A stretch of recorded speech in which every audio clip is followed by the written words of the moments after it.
ये सवाल करना चाहता हूँ, जब आदमी मर जाता है तो जो उनके जिस्म के ऊपर कपड़े होते हैं उनको क्या करना चाहिए? किसी नहर में फेंकना चाहिए या उसको मट्टी उठाकर दबा देना चाहिए?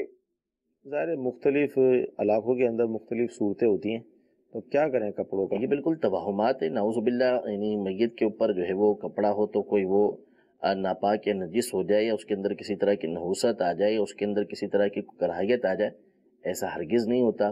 वो कपड़े जो है वो मैयत के जो जिस्म पर हैं, अब वो उसके माले विरासत के अंदर शामिल हैं, वो विरासत के अंदर तकसीम किए जाएंगे। तो इसकी इजाज़त नहीं है कि उसको उतार के जो है वो किसी नहर के अंदर आप फेंक दें या उसको मिट्टी के अंदर दबा दें।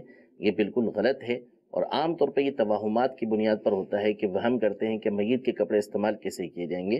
तो ऐसे वहम पालने की बिल्कुल भी इजाज़त नहीं।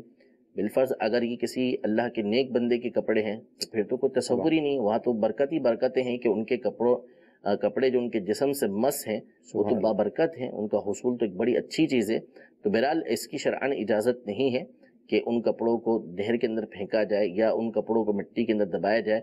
उसके ऊपर माले विरासत के अहकाम ये जारी होंगे।